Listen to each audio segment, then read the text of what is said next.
What's up, guys? I finally finished my M1 Carbine.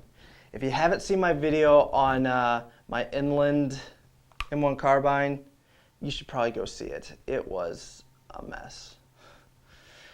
Anyways, I'm just going to sum it up. The original owner decided to grind off the original sight and put a Lehman sight on. Crooked. Why? I have no idea, but he did.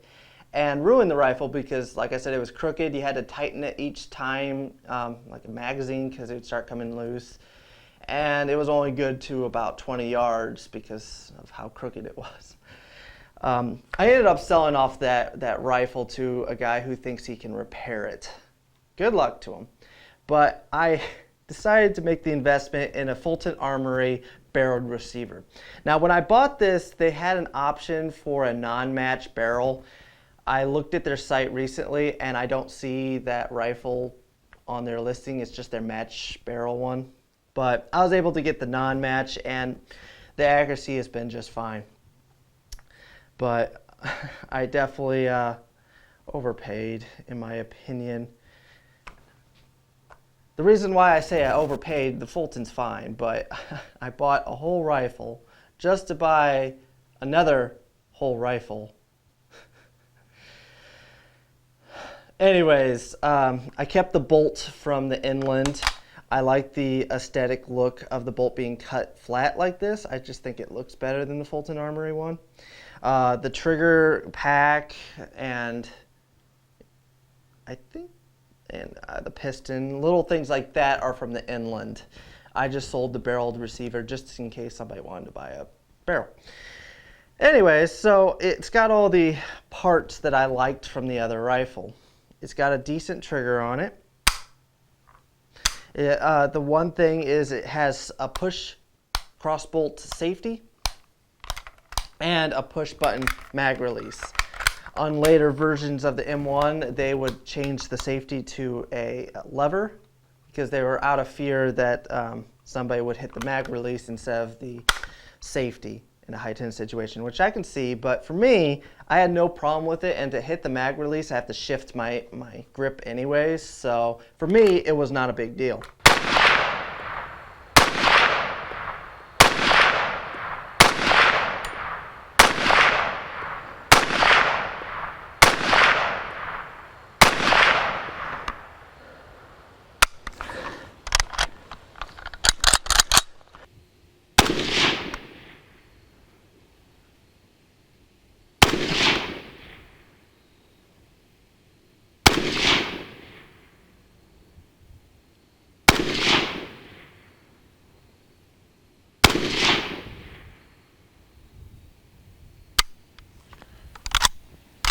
The stock actually feels pretty good to me.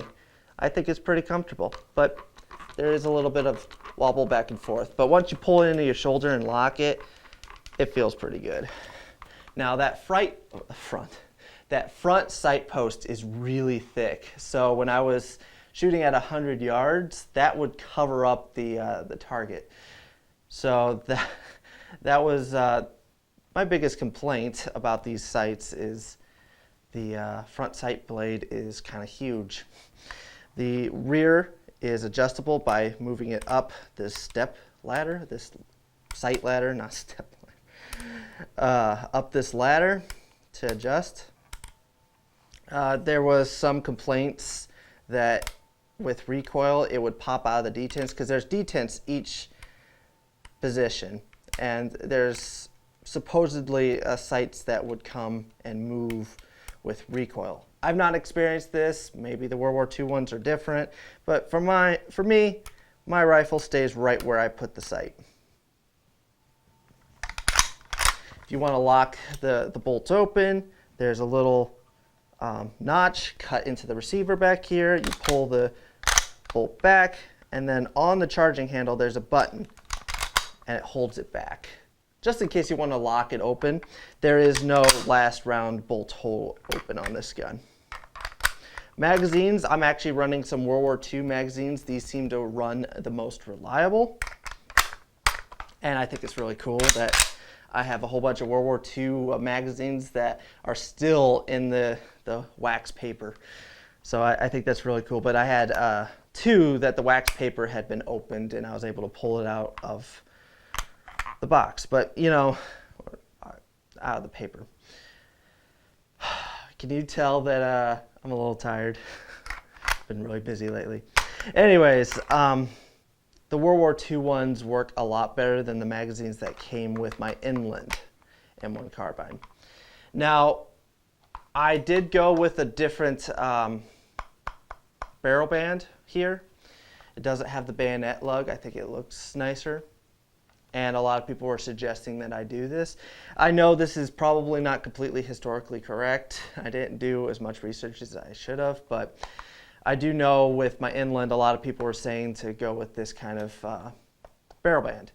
And I did, and I do think it looks nicer on the rifle.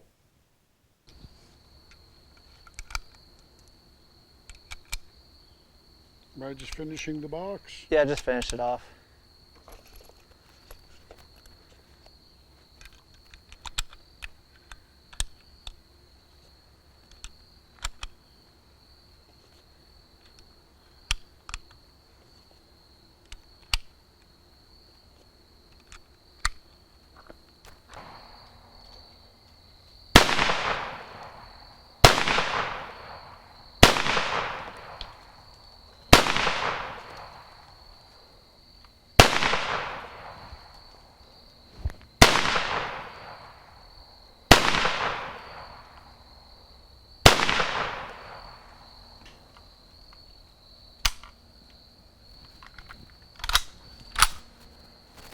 Clear.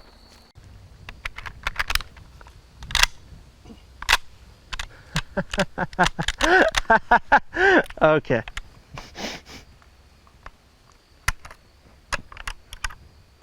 Okay.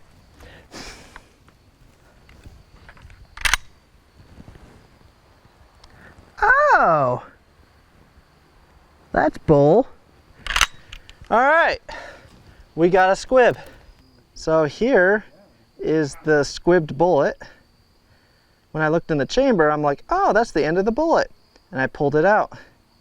And it did not take much to knock this out. And there's the casing. It has a primer hit, so the primer was enough propellant to put it into the chamber, but not into the rifling. So we're good, but that's weird. I've never had that with factory ammo before. But yeah. Yeah.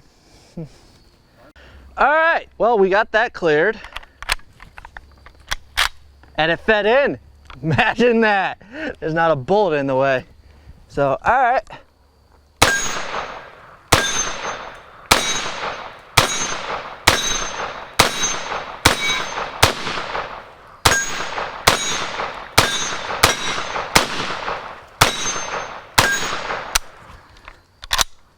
All right, well, those bullets didn't squib. By the way, it was arms core ammo. All right, so I will say the pistol grip on this rifle is not the most comfortable. You have to reach through the stock right here. And there is the sling attachment point right here that goes against my pinky. And there's a ridge right here where the pistol grip goes into the rest of the wood stock. I guess that's not really the wood stock. I don't know what you'd call it because this is the stock. Chassis? Yeah, the wood chassis. Probably going to get corrected in the comments below. But right here there's a ridge and it's a little bit uncomfortable. But when you start shooting it, things like that you don't really notice. That's something that you notice when you're just kind of sitting at home messing with the rifle. I don't really notice anything being that uncomfortable. The stock feels great. It folds great. The pistol grip doesn't feel bad at the range. And honestly, me dry firing, the trigger actually feels better than what I thought at the range. And I think the stock looks, or the wood looks beautiful on this rifle. It's got a World War II sling on it that came with a different rifle that I bought a long time ago. I think it was like the 4th or 5th rifle I ever bought. It was a hunting rifle, and they had this sling on it. So I threw it on my M1 Carbine because I had a whole bunch of people in the video saying, that's an M1 Carbine sling. And I'm like, I have an M1 Carbine. And I threw it on. But anyways, so if you're curious what happened to the inland, I'm going to actually sell it because I know somebody who wants the barrel. And he might try to work with the receiver. I'm kind of curious what he does with it. I did try to put a rail on it and a red dot, but since it was crooked, you know what? You can go see that video if you're curious. But I couldn't make it work, and I know a gunsmith who said, I'll give you $200 for it. And I thought, you know what? Why not? So anyways, I hope you guys enjoyed this video. Stay tuned. I got a lot of random shit coming up. Just me shooting at shit. I don't know how to explain it more than that. But I hope you guys enjoyed this video on this beautiful rifle. I think it's a sexy rifle, and I love the way it looks and unfolds. I've always had a thing for the M1 Carbine. There's just something unique about it. 30 Carbine is actually a pretty powerful round, and it is a pleasure to shoot. It's not a lot of recoil. It's accurate. It's fun, and I really enjoy the way this bolt feels and sounds. It's kind of like when I pick up an AK, there's a sound to them that I love, and I just love that.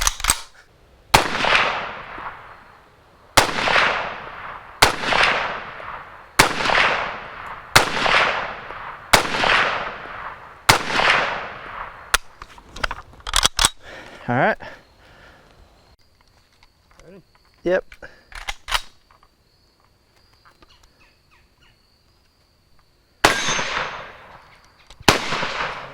Can't see the glare.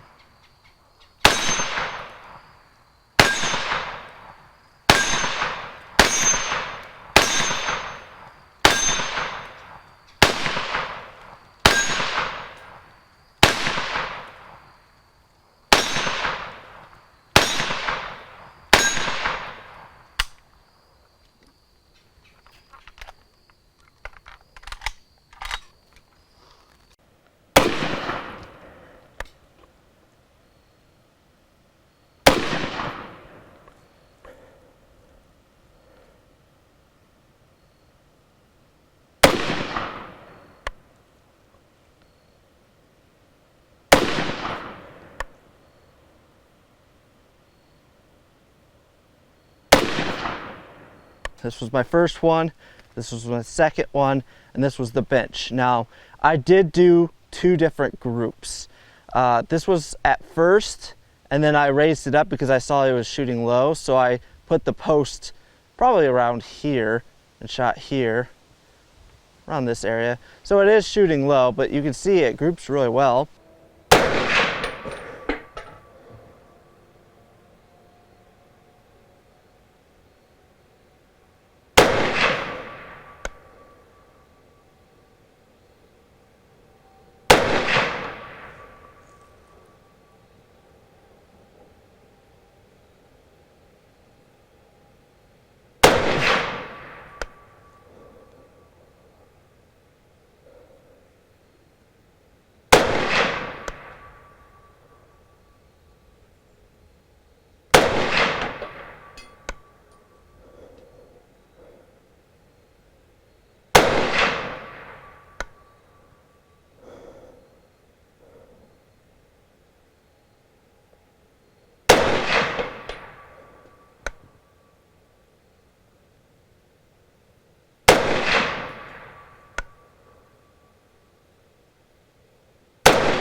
All right. Okay, let's do one more.